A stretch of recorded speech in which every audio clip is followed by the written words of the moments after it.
Let's play a round of Spot the Criminal. Is it A, this guy, B, one of these people, or C, these people? If you guessed C, you're a caring person with a heart brimming with compassion, and you're legally wrong. 'Cause in the real world, you free willy, you go to jail.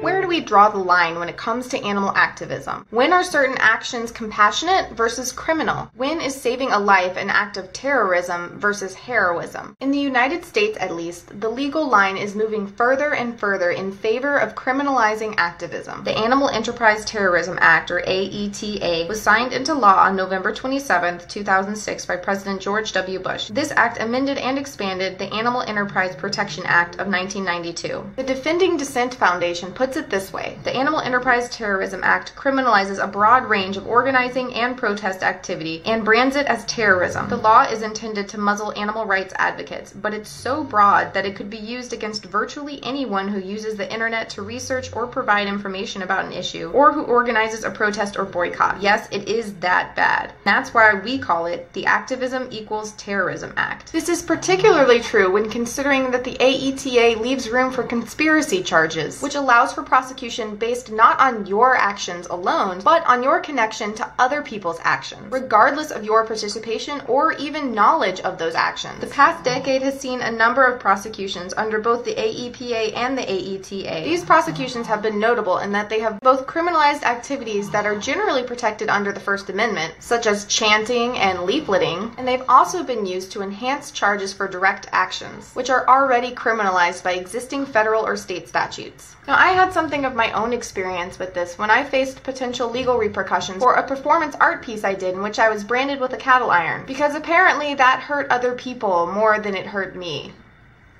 Now, what if you don't steal anything, free any animals, or destroy any property? What if all you want to do is show what's happening behind the closed doors of farms, factories, and labs? In many places in the United States, this is or is becoming a crime as well. Ag-gag laws are becoming standard across the country. Ag-gag is a term used for a variety of anti-whistleblower laws in the United States that prohibit the making of undercover videos, photographs, and sound recordings. Kansas was the first state to enact an ag-gag law in 1990. Undercover videos are important for a number of reasons. They educate the public on what's really happening to produce our food, fashion, cosmetics, etc. They also give a voice to the animals who suffer and die behind closed doors without a chance for anyone to tell their story. They help keep companies accountable for their actions, and believe it or not, they help human society. You see, ag-gag bills are troubling not only for animal activists, but also people concerned with food safety, labor issues, free speech, and freedom of the press. These bills apply equally to journalists, employees, and activists. By prohibiting any type of undercover recording, a farm's own employees would be prohibited from attempting to record food safety violations, labor violations, sexual harassment incidents, or other illegal activity. Let's do a quick summary, and if you're sensitive to graphic imagery, just listen to the audio on this, and I'll tell you when it's okay to look again. So the law protects the mink farmer using anal electrocution and skinning animals alive. It protects the vivisectionist performing cruel and useless experiments on conscious animals. It protects the farmer cramming a veal calf into a crate, lopping off appendages without anesthetics, and blatantly abusing animals. But what the law does not protect, and in fact prosecutes, is the people trying to stop all of this. How logical is this? Criminal,